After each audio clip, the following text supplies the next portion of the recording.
الحمد لله نحمده ونستعينه ونستغفره ونؤمن به ونتوكل عليه ونعوذ بالله من شرور أنفسنا ومن سيئات أعمالنا من يهده الله فلا مضل له ومن يضلله فلا هادي له ونشهد أن لا إله إلا الله وحده لا شريك له ونشهد أن سيدنا ومولانا محمدا عبده ورسوله صلى الله تعالى عليه وعلى آله وأصحابه وسلم تسليما كثيرا كثيرا وداعيا إلى الله بإذنه وسراجا منيرا أما بعد فأعوذ بالله من الشيطان الرجيم بسم الله الرحمن الرحيم حاميم والكتاب المبين إنا أنزلناه في ليلة مباركة إنا كنا منذرين فيها يفرق كل أمر حكيم صدق الله مولانا العظيم قال الله تبارك وتعالى في شان حبيبه إن الله وملائكته يصلون على النبي يا أيها الذين آمنوا صلوا عليه وسلموا تسليما اللهم صل على سيدنا محمد وعلى آل سيدنا محمد وبارك وسلم. گرامی قدر علماء کرام، بزرگان محترم اور عزیز ساتھیوں،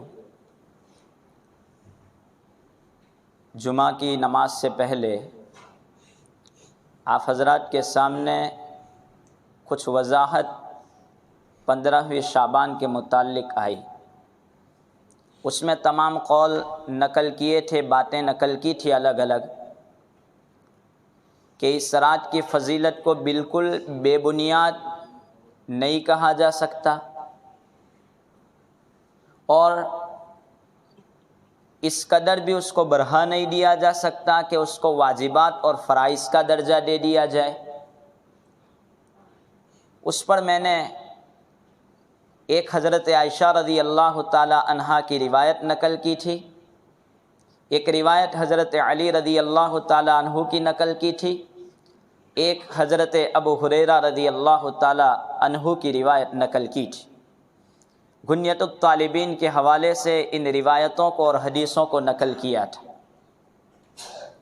قرآن کریم کی جو آیتیں میں نے ابھی آپ حضرات کے سامنے پڑھی وہ سورہ دخان کی ابتدائی آیتیں ہیں. مفسرین نے ان آیتوں کے متعلق تو یہ لکھا ہے کہ اس سے مراد تو شب قدر ہے. اکثر مفسرین کہ یہ آیتیں شب قدر کے متعلق ہے، کہ اس میں قرآن کریم کا اترنا بھی آیا اور اسی میں احکام اترتے. البتہ بعض حضرات کا قول ان آیتوں کے متعلق شب برات کا بھی ہے. وجہ انہوں نے یہ لکھی ہے کہ چونکہ شب برات میں بھی بندوں کے سال بھر کے اعمال کے متعلق، رزق کے متعلق، موت زندگی کے متعلق تمام چیزیں لکھ دی جاتی ہے، اس لیے اس سے شب برات بھی مراد ہو سکتی ہے. بعض مفسرین کا قول اس کی طرف بھی گیا ہے، جس کو مفتی شفیع صاحب نے نقل کیا ہے. خیر، جمعہ میں نے آپ حضرات کے سامنے ایک حضرت ابو ہریرہ رضی اللہ تعالی عنہ کی روایت کو نقل کیا تھا کہ حضرت نبی پاک صلی اللہ تعالی علیہ وسلم کا ارشاد گرامی وہ یہ کہ فرما رہے ہیں کہ 15ویں شعبان کے دن، 15ویں شعبان کی رات کے وقت میں حضرت جبرائیل علیہ السلام میرے پاس آئے اور آ کر کے مجھے کہنے لگے آسمان کی طرف اپنا سر اٹھائیے. میں نے جب سر اٹھایا تو جنت کے سارے دروازوں کو میں نے کھلا پایا. ہر دروازے سے الگ الگ آوازیں آ رہی تھی، کسی میں رکوع کرنے والے کے لیے خوشخبری، کسی میں سجدہ کرنے والے کے لیے خوشخبری، مطلب نماز پڑھنے والوں کے لیے خوشخبری، کسی دروازے پر ذکر اللہ والے کے لیے خوشخبری، تو کسی میں رونے والے کے لیے خوشخبری۔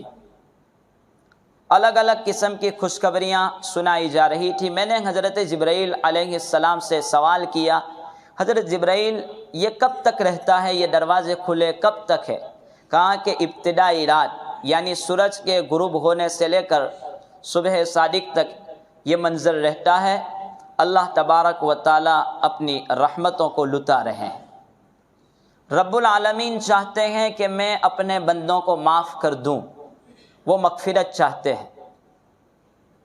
مواہب ربانیہ میں حضرت حکیم اختر صاحب رحمۃ اللہ علیہ نے لکھا ہے کہ اللہ تبارک و تعالی معاف کرنا چاہتے ہیں، اسی لیے تو قرآن میں حکم دیا وَاسْتَغْفِرُوا رَبَّكُمْ، کہ تم اپنے رب سے معافی طلب کرو، انہو کان غفارا، اس لیے کہ تمہارا رب بڑا معاف کرنے والا ہے۔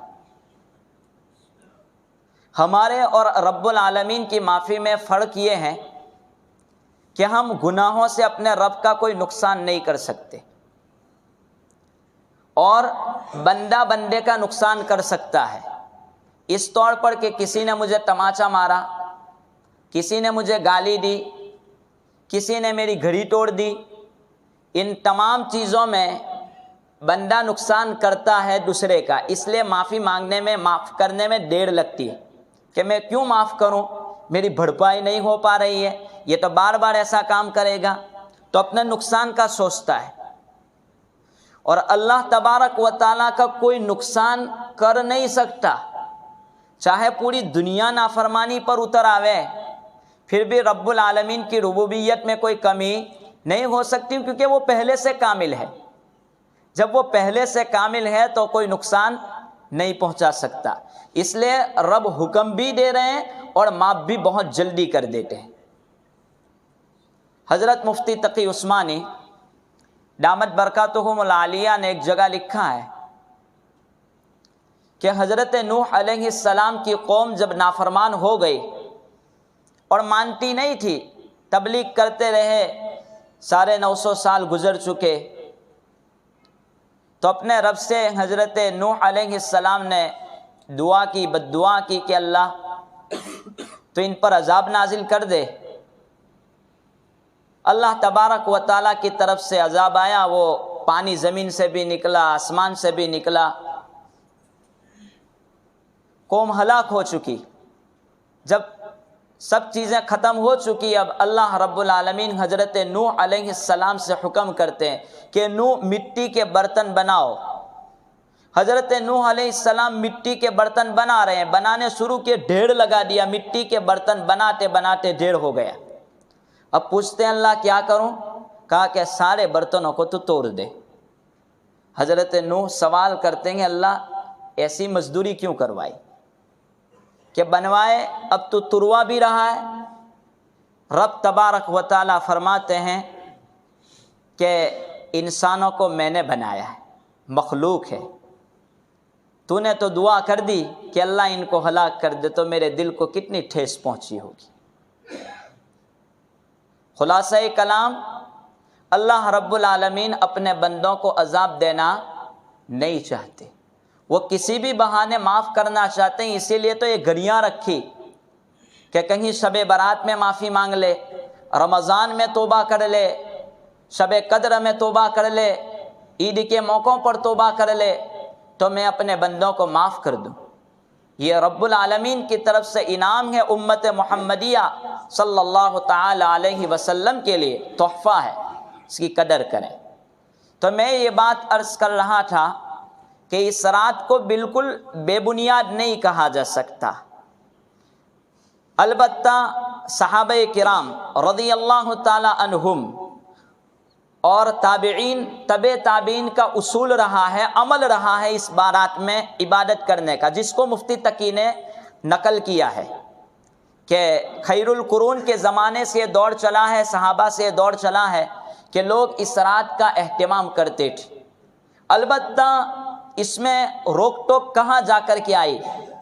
لوگوں نے اپنی طرف سے اس میں نئی نئی چیزیں داخل کر دی، چراغ جلانا، الگ الگ قسم کی عبادتیں، نوافل کو جماعت کے ساتھ پڑھنا، مسجد میں باقاعدہ جمع ہو جانا، یہ تمام چیزیں آئی، اس لیے اس سے روکا گیا کہ اس کو فرائض کا درجہ نہ دیا جائے۔ فرائض ایک الگ چیز ہے، نوافل ایک الگ چیز ہے، اس کا فرق سمجھیں۔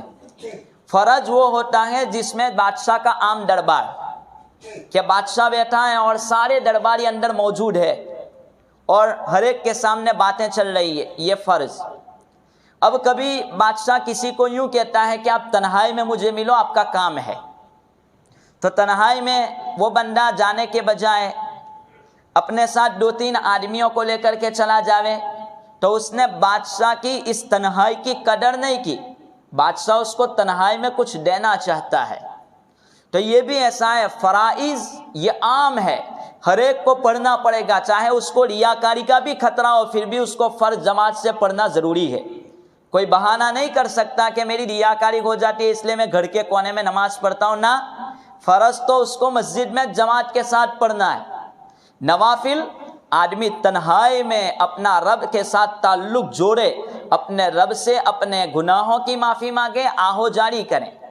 اس پر مشکات شریف کی ایک روایت جس کو صاحب مرقات، جو مشکات کی شرح ہے، انہوں نے اس حدیث کو اصح قرار دیا ہے، یعنی بہت زیادہ صحیح ہے۔ وہ یہ کہ حضرت نبی پاک صلی اللہ تعالی علیہ وسلم کچھ وقت تنہائی کا اپنے رب کو دیتے تھے۔ ایک مرتبہ رات کے وقت میں اپنے رب کی عبادت میں اور اپنے رب کی یاد میں وہ تنہا اکیلے کمرے میں ہو گئے۔ حضرت عائشہ نے دیکھا میرے سرتاج کہاں ہے، تو وہ ڈھونڈنے کے لیے گئی، تو حضور صلی اللہ علیہ وسلم اپنے رب کی یاد میں مشغول تھے۔ سوال کیا حضرت عائشہ نے کہ وہاں جب آواز آئی، حضرت عائشہ کے پہنچنے کی آواز پہنچی حضرت نبی پاک صلی اللہ علیہ وسلم کے کانوں پر، حضرت نبی پاک صلی اللہ علیہ وسلم سوال کر رہے ہیں، من، کون؟ تو حضرت عائشہ جواب دیتی ہیں، عائشہ۔ پھر حضرت نبی پاک صلی اللہ علیہ وسلم پوچھتے ہیں، کون عائشہ؟ من عائشہ؟ تو کہتے بنت ابی بکر، کہ میں ابو بکر کی بیٹی ہوں۔ تو کہا کون ابو بکر؟ تو ابن ابی قحافہ، کہ میں ابو بکر جو ابو قحافہ کے بیٹے ہیں۔ گرد اس قدر اپنا تعلق اپنے رب کے ساتھ جوڑ دیتے تھے کہ جو اپنے ساتھ رہنے والی زوجہ محترمہ، اس کو بھی حضرت نبی پاک صلی اللہ تعالی علیہ وسلم بالکل الگ تھلگ کر بیٹھے۔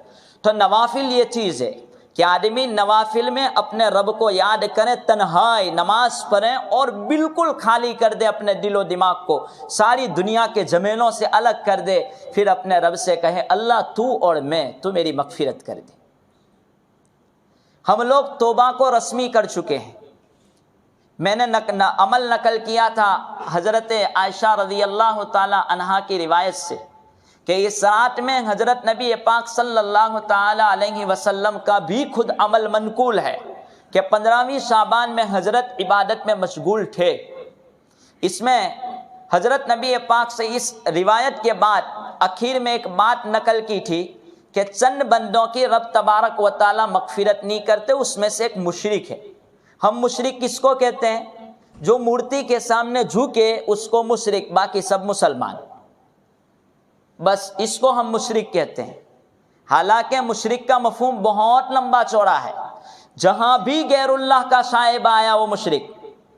نماز پڑھ رہے ہیں، نماز میں کسی کا شائبہ آیا، شرک لازم آیا۔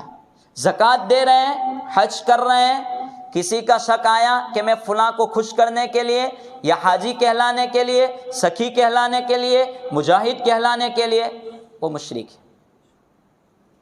بہت بڑی چیز ہے، اسی کو، یہی ہمارے توحید کا لب لباب ہے، اصل مغز ہے کہ شرک سے اپنے آپ کو بچاؤ۔ کفار مکہ جب اللہ رب العالمین کے ساتھ وہ بہت سارے معبودوں کو پکارتے تھے، بہت سارے معبودوں کو، لیکن جب وہ لوگ کشتی میں سوار ہوتے تھے اور کشتی جب ہچکولے کھانے لگتی، ڈوبنے لگتی، تو اب کہتے اللہ تیرے علاوہ کوئی نہیں بچا سکتا. دعا کرتے جس کو قرآن نے بھی ذکر کیا، فَإِذَا رَكِبُوا فِي الْفُلْكِ دَعَوُا اللَّهَ مُخْلِصِينَ لَهُ الدِّينَ فَلَمَّا نَجَّاهُمْ إِلَى الْبَرِّ إِذَا هُمْ يُشْرِكُونَ. جب نجات مل جاتی، سمندر کے کنارے پہنچ جاتے، تو اب کہتے کہ فلاں معبود نے بچا لیا، شرک شروع کر دیتے تھے. آج ہمارا معاملہ میں اس سے جوڑ دوں، ہمارے گھر میں سے کوئی بیمار ہو گیا، ڈاکٹر نے کہا حالت خراب ہے، دعا کرو اللہ کوئی خیر کا معاملہ کرے.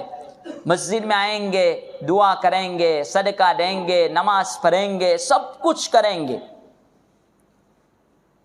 اللہ کا کرنا ایسا ہوا کہ اس کو اچھا ہو گیا، صحت مل گئی، گھر پہ آ گیا. اب کیا جملہ بولتے ہیں؟ چلو اچھا ہو گیا. وہ جو جملہ ہے وہ آپ کو نقل کرتا ہوں کہ فلاں ڈاکٹر وقت پر نہ پہنچتا تو یہ کیس خلاص تھا، اس کے انجیکشن کی وجہ سے بچا ہے. بالکل آخری حالت تھی، کوئی مسئلہ ہی نہیں تھا. مجھے تو لگا کہ یہ گیا، کہ کیا ہوا؟ پھر اچانک ڈاکٹر آیا، بہت ہوشیار آدمی، اس نے ایک انجیکشن لگایا، بہت اچھی زندگی مل گئی. یہ شرک ہے، اس کو ہم سمجھتے نہیں، ہماری زبانوں سے نکل رہا ہے صبح شام. اسی لیے بار بار کہا جاتا ہے کہ آپ ایمان کے حلقوں کے ساتھ تھوڑی دیر اپنے آپ کو مشغول کریں، تاکہ ہم شرک اور ایمان کے درمیان فرق محسوس کر سکیں کہ شرک کیا چیز ہے، ایمان کیا چیز ہے. کفار مکہ کرتے تھے وہ چیز، آج ہم مسلمان کہتے ہوئے یہ کام اپنی زبانوں سے قولی شرک کرتے جا رہے ہیں. اللہ رب العالمین ہماری اور پوری امت مسلمہ کی حفاظت فرمائے. تو پہلی چیز رسول اکرم صلی اللہ تعالی علیہ وسلم نے ارشاد فرمائی شرک. دوسری چیز میل، اپنے دل میں کینہ نہیں رکھنے کا کسی مومن کا، کسی کے بارے میں کینہ نہیں، میل نہیں. آج سارے فسادات، ابھی معافی مانگیں گے لیکن دل میں تو میلج، یہ نہیں. ایک صحابی رسول صلی اللہ علیہ وسلم، حضرت نبی پاک صلی اللہ علیہ وسلم بیٹھے ہیں صحابہ کے ساتھ، اتنے میں ایک صحابی آئے بالکل سادے لباس میں، کپڑے ہاتھ میں جھوٹے لیے ہوئے. اللہ کے رسول صلی اللہ علیہ وسلم نے دور سے دیکھا تو کہا جنتی دیکھنا ہو تو ان کو دیکھو. آ کر کے وہ صحابی نے اپنے جوتے رکھے، نے مجلس میں بیٹھ گئے. دوسرے دن آئے، کہا کہ وہ صحابی پھر آئے، کہا کہ جنتی دیکھنا ہو تو ان کو دیکھو، وہ آ کر کے بیٹھ گئے. تیسرے دن پھر یہی مسئلہ پیش آیا کہ وہ صحابی آئے، اللہ کے رسول صلی اللہ علیہ وسلم نے فرمایا جنتی دیکھنا ہو تو دیکھ لیں، تو وہ صحابی آ کر کے بیٹھ گئے. اب صحابہ میں طرب پیدا ہوئی کہ آخر اس کا عمل کیا تھا کہ 3 دن تک لگاتار میرے نبی اس کو جنتی کہہ رہے ہیں، کیا وجہ ہے؟ ایک صحابی گئے رات کے وقت میں گھر پر کہ آج رات میں آپ کے ساتھ سونا چاہتا ہوں. کہا ٹھیک ہے. رات بھر سوئے رہے کہ عمل تو دیکھو کہ 24 گھنٹے میں عمل کرتے کیا ہے. صبح ہوئی تو پوچھا کہ ایسا تو کچھ نہیں ہے، لیکن کوئی عمل تو آپ کا ہے کہ اللہ کے رسول صلی اللہ علیہ وسلم نے آپ کو جنتی قرار دیا. تو وہ صحابی فرماتے ہیں کہ میں اپنے دل میں کسی کا میل رکھتا ہی نہیں، میرا دل بالکل پاک صاف، بس جو ہے وہ ہے سامنے، ورنہ دل میں کوئی کسی کا میل کچیل باقی نہیں. تو اپنے دل میں کسی کا میل نہ رکھیں. قطع رحمی، تعلقات کو توڑ ڈالنا، ایک یہ چیز بھی ہے. اب اس کے بارے میں ہم کوئی گناہ ہی نہیں سمجھتے. بھائی بھائی سے نہیں بولتا، ماں سے نہیں بولتا، باپ سے نہیں بولتا، اس کو کوئی گناہ ہی نہیں سمجھتا. حالانکہ حضرت نبی پاک صلی اللہ علیہ وسلم دعا کی قبولیت کے وقت جب دعا مانگ رہے ہیں تو صحابہ سے پوچھتے ہیں کوئی ایسا تو نہیں ہے کہ جس نے اپنے رشتہ داروں کے ساتھ تعلق توڑ رکھے ہو، کسی کے ساتھ جس کی انبن ہو، کوئی ہے ایسا؟ تو ایک صحابی اٹھ کر کے گئے، جلدی سے اپنی پھوپھی سے مسئلہ نمٹا کر کے واپس آ گئے.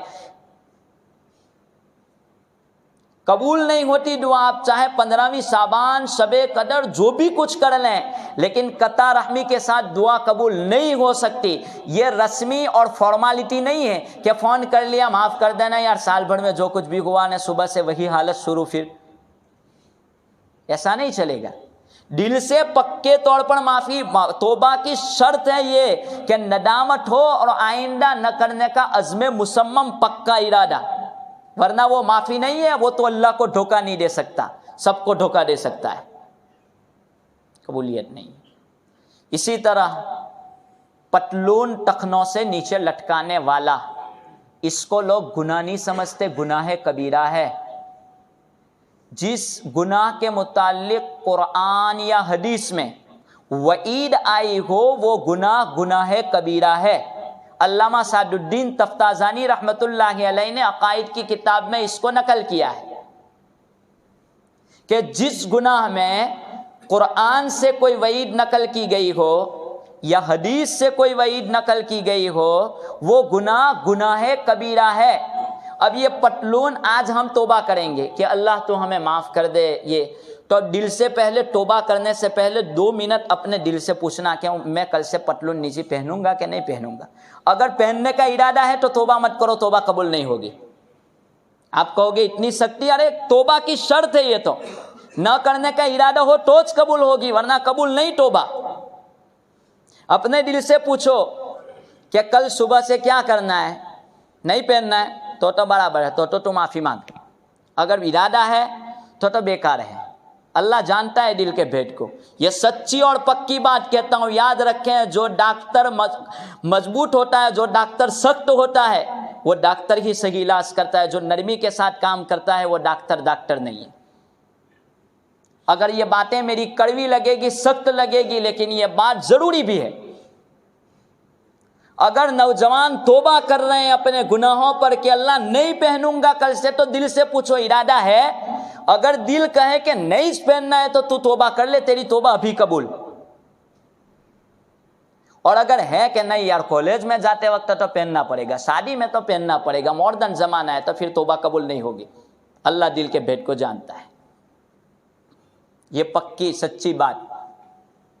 اس لیے اسی طرح زنا کا مسئلہ ہے، اسی طرح دوسرے تمام ہمارے سروں پر بال ہے، اس کی بھی وعید ہے اس پر حدیث میں کہ جو بندہ قضا نہا رسول اللہ صلی اللہ تعالی علیہ وسلم عن القزء، قضا سے منع کیا، سارے نوجوانوں کے بال، اکثر 90% نوجوانوں کے بال چھوٹے بڑے ہیں، حرام قرار دیا ہے، منع کیا ہے میرے رسول نے۔ کیا ملتا ہے؟ سارے بال بڑے رکھو، کیوں اپنے آپ کو گناہ میں مبتلا کرتے ہو؟ نماز میں بھی آدمی گنہگار ہے، روزہ رکھتا ہے پھر بھی گناہ، حج کرتا ہے پھر بھی گناہ کے عالم میں حج کر رہا ہے۔ حج ہو جائے گی، نماز ہو جائے گی، سب حل ہو جائے گا، لیکن گناہ کی حالت میں وہ سب کچھ کر رہا ہے، کیونکہ وعید آئی ہے اس پر رسول اللہ صلی اللہ تعالی علیہ وسلم کی۔ تو یہ چیزیں ہیں کہ آدمی اپنے آپ کو گناہوں سے دور رکھتے پہلے توبہ کے وقت یہ نیت کریں کہ کل سے نہیں ہوگا۔ اگر یہ دل کہہ رہا ہے تو پھر آپ عبادت کریں، پھر آپ اپنے رب کو منائیں، پھر نوافل پڑھیں، پھر قرآن پڑھیں، پھر سب کچھ کریں۔ اگر نہیں ہے تو میں صبح میں ایک واقعہ ذکر کر چکا کہ جس کو فضیل ابن عیاض رحمۃ اللہ علیہ کی توبہ کا، کہ جب انہوں نے توبہ کی تو ایک یہودی آیا، انہوں نے اعلان کیا کہ جس کا جو مال ہے وہ میرے پاس سے لے جاؤ۔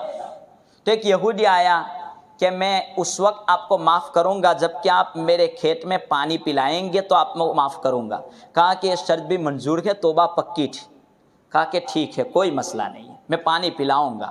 پھر اس نے آزمانا چاہا یہودی نے کہ چلو فضیل ابن عیاض کو آزماتے ہیں، وہ سچا ہے اپنی توبہ میں۔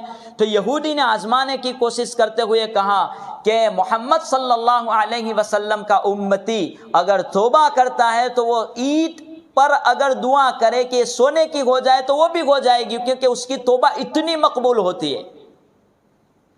یہ روایت حضرت مولانا قمر الزمان صاحب نے نقل کی تھی۔ چنانچہ وہ یہودی نے کہا اس عید کے بارے میں آپ دعا کریں، تو دعا کی، سونے کی ہو گئی۔ یہودی کلمہ پڑھ چکا، اشہد ان لا الہ الا اللہ واشہد ان محمدا عبدہ ورسولہ، کہ میں گواہی دیتا ہوں کہ یہ سچا محمدی ہے اور اس کی توبہ سچی اور پکی ہے۔ اور اس کے ساتھ کتنے لوگ اسلام میں داخل ہوئے ہیں۔ تو میرے بھائیوں، آج کی رات یہ رمضان سے 15 دن پہلے کی رات ہے، مبارک رات ہے، اللہ نے موقع دیا ہے۔ دعا کریں، توبہ کریں، ذکر اللہ کریں۔ کچھ نہیں کرنا ہے تو غیبت نہ کریں، چائے نوشی کے پروگرام نہ بنائیں، کچھ نہیں کرنا ہے تو گھر پہ جا کر کے سو جائیے، تہجد کے وقت آنکھ کھلتی ہے نماز پڑھ لیں، اگر نہیں بھی کھلتی ہے ابھی پڑھ کر کے سو جائیں، ارادہ کریں تہجد کا، اگر نہیں کھلتے تو فجر جماعت سے پڑھ لیں۔ اگر کوئی آدمی رات بھر صلاۃ التسبیح پڑھنے فجر جماعت سے چھوڑ دیں تو اس کے لیے جائز نہیں ہے، اس کو گناہ ہوگا۔ حضرت عمر رضی اللہ تعالیٰ عنہ نے ایک صحابی کے گھر جا کر کے پوچھا آپ کا بیٹا نماز میں نہیں تھا، فجر میں کیا ہوا؟ کہا رات بھر نفلیں پڑھتا رہا تھا، تھک گیا۔ حضرت عمر رضی اللہ تعالیٰ عنہ نے کہا یہ بہت غلط کام کیا ہے، رات بھر اگر آپ نفل پڑھتے رہیں نا فجر میں سو جائیں کوئی مسئلہ نہیں، پڑھیں نماز، عشاء فرض سے پڑھ لی، دعا کر لیں، ابھی دعا کر لیں، سو جائیں، فجر جماعت سے پڑھ لیں۔ اللہ نے موقع دیا، آنکھ کھل گئی، نیت کریں، الارم رکھنے، اٹھ جائیں، اس وقت دعا کریں۔ ایسا بوجھ نہیں کہ رات بھر تھکے رہنے فرائض کی چھٹی، اجازت نہیں۔ خیر، تو یہ بہت ساری چیزیں ہم وقتاً فوقتاً سنتے رہتے ہیں، اور یہ تو بہت مشہور چیز ہے کہ ایسے وقت میں اللہ کی رحمت کا نزول ہوتا ہے۔ حضرت نبی پاک صلی اللہ علیہ وسلم کا عمل، قبرستان میں جانا ایک مسئلہ، قبرستان کا کیا مسئلہ ہے، اس پر حضرت مفتی تقی نے ایک حدیث کو نقل کیا ہے جو میں نے صبح میں بھی آپ کے سامنے نقل کیا تھا کہ حضرت نبی پاک صلی اللہ تعالی علیہ وسلم قبرستان گئے تھے۔ وہ ایک روایت ہے، اگر کوئی بندہ فرض نہ سمجھتے ہوئے، ضروری نہ سمجھتے ہوئے قبرستان ایصال ثواب کے لیے جانا چاہے تو جا سکتا ہے، اگر کوئی نہ جاوے تو اس کو گنہگار نہیں کہہ سکتے۔ گھر سے بھی آدمی ایصال ثواب کر سکتا ہے، قبرستان بھی جا سکتا ہے، دوسرے دن بھی جا سکتا ہے، ایصال ثواب کر سکتا ہے۔ یہ حضرت نبی پاک صلی اللہ علیہ وسلم سے زندگی میں ایک مرتبہ قبرستان جانا، یہ قبرستان جانے کی روایت نقل کی گئی ہے حضرت عائشہ رضی اللہ تعالی عنہا سے۔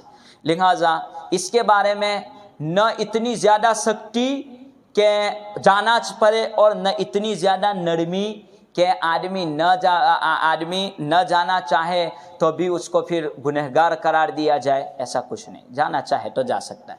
روزے کے متعلق مفتی تقی عثمانی دامت برکاتہم نے اپنا فتویٰ نقل کیا ہے کہ روزے کا کیا مسئلہ ہے، تو اس پر یوں لکھا ہے کہ حضرت نبی پاک صلی اللہ علیہ وسلم رمضان اور شعبان 2 مہینوں سے زیادہ میں نے دوسرے کسی مہینے میں اتنے زیادہ روزے رکھتے ہوئے نہیں دیکھا۔ اس پر پھر لکھا ہے کہ 15ویں شعبان کے روزے کا حکم کیا ہے، اس کو فرض نہ سمجھیں، واجب نہ سمجھیں، بلکہ وہ تو یہاں تک لکھا ہے مفتی تقی نے کہ مستحب بھی نہ سمجھیں۔ البتہ اللہ کے رسول صلی اللہ علیہ وسلم ایام 20 کے روزے رکھتے تھے ہر مہینے، 13، 14، 15۔ اگر کوئی اس لائن سے رکھ لیتا ہے کوئی مسئلہ نہیں، اگر کوئی روزہ رکھنا بھی چاہے تو رکھ سکتا ہے، اس لحاظ سے کہ حضرت نبی پاک صلی اللہ علیہ وسلم کی اس مہینے میں کثرت سے روزے رکھنے کی وجہ یہ تھی۔ بسم اللہ الرحمن الرحیم، الحمد للہ رب العالمین والعاقبۃ للمتقین، اللہم صل علی سیدنا محمد وعلی آل سیدنا محمد وبارک وسلم، یا رب صل وسلم دائما ابدا علی حبیبک خیر الخلق کلہم، اللہم صل علی محمد وعلی آل محمد کما صلیت علی ابراہیم وعلی آل ابراہیم انک حمید مجید، اللہم بارک علی محمد وعلی آل محمد کما بارکت علی ابراہیم وعلی آل ابراہیم انک حمید مجید، اللہم ترحم علی محمد وعلی آل محمد کما ترحمت علی ابراہیم وعلی آل ابراہیم انک حمید مجید، اللہم تحنن علی محمد وعلی آل محمد کما تحننت علی ابراہیم وعلی آل ابراہیم انک حمید مجید، اللہم سلم علی محمد وعلی آل محمد کما سلمت علی ابراہیم وعلی آل ابراہیم انک حمید مجید، یا رب لک الحمد کما ينبغی لجلال وجہک وعظیم سلطانک، لا الہ الا انت سبحانک انی کنت من الظالمین، انی کنت من الظالمین، انا کننا من الظالمین۔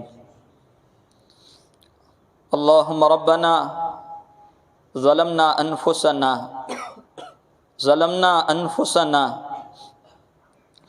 وإن لم تغفر لنا وترحمنا لنكونن من الخاسرین، ربنا آتنا في الدنيا حسنة وفي الآخرة حسنة وقنا عذاب النار وقنا عذاب الحشر وقنا عذاب الفقر وقنا عذاب القبر وقنا عذاب الدين واحشرنا يوم القيامة مع المتقين مع الأبرار ربنا لا تزغ قلوبنا بعد إذ هديتنا وهب لنا من لدنك رحمة إنك أنت الوهاب ربنا اغفر لنا ولإخواننا الذين سبقونا بالإيمان ولا تجعل في قلوبنا غلا للذين آمنوا ربنا إنك رؤوف رحيم رب ارحمهما كما ربياني صغيرا لا إله إلا الله الحليم الكريم سبحان الله رب العرش العظيم الحمد لله رب العالمين نسألك موجبات رحمتك وعزائم مغفرتك والغنيمة من كل بر والسلامة من كل إثم لا تدع لنا ذنبا إلا غفرته ولا هما إلا فرجته ولا دينا إلا قضيته ولا مريضا إلا شفيته ولا حاجة هي لك رضا إلا قضيتها ويسرتها يا أرحم الراحمين یا ارحم الراحمین یا ارحم الراحمین. ہم آپ کے بندے ہیں مولا، آپ سے مانگ کر کبھی محروم نہیں ہوئے. آپ نے تو ہماری مغفرت کے لیے کیسے کیسے انتظامات کیے مولا، کبھی شب برات تو کبھی شب قدر، کبھی رمضان مولا کریم. لیکن ہم ہیں گنہگار کہ مولا کریم رجوع نہیں کرتے. مولا تو معاف کر دے. مولا تو ہمارا رب ہے، ہم آپ کے بندے ہیں. یقیناً گندے ہیں لیکن آپ کے بندے. کریم آقا تو ہمیں معاف کر دے. مولا ہم سب کو ہدایت عطا فرما. ہم ہدایت کی بھیک مانگتے ہیں. تو راہ راستہ پر لے آئے تو کوئی ہمیں گمراہی کی طرف نہیں لے جا سکتا. مولا کریم ہم تو تجھ سے ہدایت کا سوال کرتے ہیں، تو ہمیں ہدایت عطا فرما. مولا ہدایت عطا فرما. مولا ہدایت عطا فرما. مولا کریم ہمارے والدین کی مغفرت فرما، اساتذہ کی مغفرت فرما. حضرت آدم علیہ السلام سے لے کر اب تک اور قیامت تک آنے والے تمام مسلمان مرحومین کی مغفرت فرما دے. کریم مولا ہمارا ظاہر نبی پاک صلی اللہ تعالی علیہ وسلم کی سنتوں سے سجا دے. ہمارا باطن تیری معرفت سے منور کر دے. مولا ہمارا باطن تیری معرفت سے منور کر دے. مولا کریم غیروں کی جو سازشیں ہیں اس سے امت مسلمہ کی حفاظت فرما. مولا اپنوں کی غداری، غیروں کی سیاست سے اس امت کی حفاظت فرما دے. کریم آقا، کریم مولا حفاظت فرما. مولا کبھی بابری کے مسئلے کو لے کر کے مسلمانوں کے خلاف فیصلہ آیا، کبھی مولا حجاب کے مسئلے کو لے کر کے، تو کبھی طلاق کے مسئلے کو لے کر کے. مولا کریم ہم تو آپ ہی سے سوال کرتے ہیں. سب سے پہلے تو ہم اپنے گناہوں کی معافی چاہتے ہیں. مولا یہ سب کچھ ہماری طرف سے ہوا. ہم نے اسلام کے طریقوں کو پر عمل نہیں کیا. مسجدیں ہماری ویران پڑی تو مسجدیں لوٹی جا چکی. مولا جو مسجدیں کھلی ہیں وہ بھی ابھی بھی ویران ہے. مولا جمعہ میں جتنی بستی آ رہی ہے اتنی دوسری نمازوں میں نہیں ہوتی. پھر ہم کس دل سے مسجدوں کے بارے میں لوگوں سے سوال کریں، تجھ سے سوال کریں، کس بات کا رونا روئیں. مولا حجاب پر جب انگلی اٹھی تو ہماری ماں بہنیں بے حیا بن چکی. مولا گھر گھر بے حیائی ہے. مولا کریم ہم اگر باحیا بن جائیں تو کوئی ہمارا لباس نہیں اتار سکتا. مولا کریم ہماری ماں بہنوں کو باحیا بنا دے، حیا والی بنا دے، حیادار بنا دے. مولا کریم تیرے نبی نے تو کیسی تعلیم دی کہ جب انتقال کر جائیں تو اس کو دفن کریں، اس وقت بھی پردہ کریں. یہ پوری زندگی کی تعلیم تھی کہ جب زندگی میں وہ پھریں تو بغیر پردے کے نہ پھریں. لیکن مولا اس تعلیم کی ہم نے کوئی پرواہ نہیں کی. مولا جب ہم نے اپنے نبی کی سنتوں کی قدر نہیں کی، طریقوں کی قدر نہیں کی، تو غیر اگر اس پر انگلی اٹھائیں تو ہم کیا کر سکتے ہیں. اگر اپنا بیٹا باپ کو تماچا مارے تو غیر مارے تو ہم کیا کر سکتے ہیں؟ مولا کریم یقیناً ہم نے اپنے نبی کی تکلیف پہنچائی ہے، سنتوں کے جنازے نکالے، ہمارے چہرے نبی کے خلاف، مولا کریم ہمارے لباس نبی کے طریقے کے خلاف، ہمارا کھانا نبی کے طریقے کے خلاف، ہمارا سونا نبی کے طریقے کے خلاف، غرض ہر چیز نبی کے طریقے کے خلاف، پھر مولا ہم کس منہ سے شکایت کریں، کس بات کا رونا روئیں؟ مولا اس امت کو معاف کر دیں، مولا امت کو معاف کر دیں، امت کے گنہگاروں کو درگزر فرما دے۔ مولا ہم امتحان نہیں دے سکتے، مولا ہم امتحان نہیں دے سکتے، ہم کمزور ہیں۔ وہ تو تیری پاکیزہ صحابہ کی جماعت تھی کہ جو بیچارے دن اور رات دن امتحان دیتے رہے اور کامیاب ہوتے رہے، لیکن مولا ہم کمزور بندے ہیں، مولا ہم کمزور بندے ہیں، ہم کمزور بندے ہیں۔ مولا تو ہمارا امتحان نہ لے، مولا تو ہمیں ہدایت عطا فرما، سیدھی راہ پر چلنے والے بنا، امت کے گنہگاروں کو درگزر فرما۔ مولا ان مسجدوں کو آباد کر دے، یہ شعبان پوری امت مسلمہ کے لیے مغفرت کا ذریعہ بنا دے، معافی کا ذریعہ بنا دے، مولا کریم تمام گنہگاروں کی معافی کا ذریعہ بنا دے۔ مولا کریم جن لوگوں نے دعاؤں کے لیے کہا، ہر ایک کی ہر جائز تمنا پوری فرما، بے اولادوں کو نیک صالح اولاد نصیب فرما، پریشان حالوں کی پریشانیاں دور فرما، بے اولادوں کو نیک صالح اولاد نصیب فرما، بے نکاحوں کے لیے نکاح کا نظم فرما، ہر ضرورت مند کی ضرورتیں پوری فرما۔ مولا اور آنے والے رمضان ہمارے لیے خیر کا ذریعہ بنا دے، تراویح کی پابندی کا ذریعہ بنا دے، نمازوں کی پابندی کا ذریعہ بنا دے، روزے رکھنے کا ذریعہ بنا دے، ہماری مغفرت کا ذریعہ بنا دے، عافیت کے ساتھ ہمیں اس مہینے تک پہنچا دے، عافیت کے ساتھ تیری رحمتوں کے لوٹنے والے مہینے تک پہنچا دے۔ مولا کریم اس مہینے میں بھی برکت عطا فرما، اس مہینے میں برکت عطا فرما۔ مولا کریم ہر ایک نے جو نیتیں کی ہے کہ مولا ہم سدھرنا چاہتے ہیں، مولا ہر ایک کی نیتیں قبول کر لے، مولا ہر ایک کی نیتیں قبول کر لے۔ مولا تیرے بندے ہیں، یقیناً گندے ہیں، لیکن مولا تجھ سے مانگیں گے، تو اگر معاف نہیں کرے گا تو کہاں جائیں گے؟ مولا کریم تو معافی کو پسند کرتا ہے، تو نے خود حکم دیا ہے کہ مانگو میں معاف کر دوں گا، تو مولا اسی ناطے ہم آپ ہی سے مانگتے ہیں۔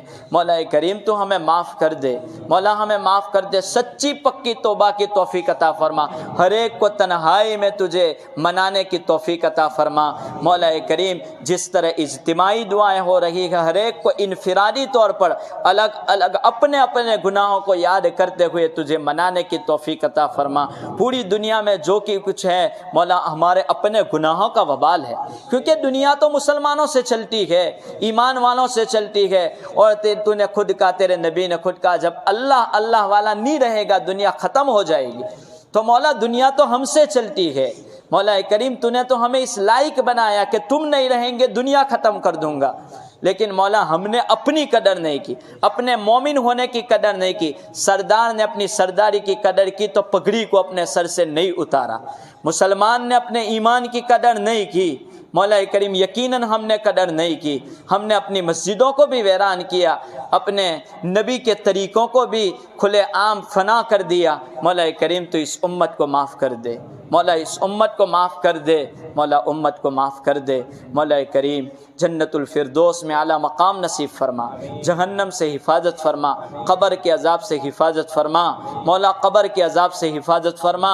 مولا جہاں تک زندگی مقدر ہے اسلام پر باقی رکھ، مولا جہاں تک مقدر ہے اسلام پر باقی رکھ۔ مولا روز بروز ہماری کوئی نہ کوئی لڑکی غیروں کے حوالے ہو رہی ہے، مولا ہمارا اپنا قصور ہے، مولا مرتد ہونے سے بچا لے، مولا مرتد ہونے سے بچا لے۔ عصری تعلیم کے زور پر، اصلی تعلیم حاصل کرنے کی وجہ سے ہم نے ان کا کوئی خیال نہیں کیا، ہمارا اپنا قصور ہے۔ مولا یقیناً اجازت ہے ہم ڈاکٹر بنے، وکیل بنے، انجینئر بنے، لیکن پہلے ہم مومن ہیں۔ مولا ہم اپنا اصل مقصد بھول چکے، مولا تو معاف کر دے، مولا تو معاف کر دے۔ مولا اس امت کے ایمان پر ثابت قدمی نصیب فرما، قیامت تک آنے والے مسلمانوں کی ایمان پر ثابت قدمی نصیب فرما، مرتد ہونے سے حفاظت فرما، مرتد ہونے سے حفاظت فرما۔ مولا ہماری یہ دعائیں محض آپ ہی کے فضل و کرم سے نبی پاک صلی اللہ تعالی علیہ وسلم کے صدقے طفیل میں، آپ کے برگزیدہ اور نیک بندوں کے صدقے میں، اور حاضرین میں جو بھی آپ کا نیک بندہ ہو اور ماں بہنوں میں جو بھی آپ کی نیک بندی ہو، زندگی کا کوئی عمل خالص آپ کو راضی کرنے کے لیے کیا ہو، اس عمل کے صدقے میں اس کی آمین پر ہم تمام کی اب تک کی تمام تر دعائیں قبول فرما لے۔ صلی اللہ تعالی علی خیر خلقی محمد وعلی آلہ واصحابہ اجمعین برحمتک یا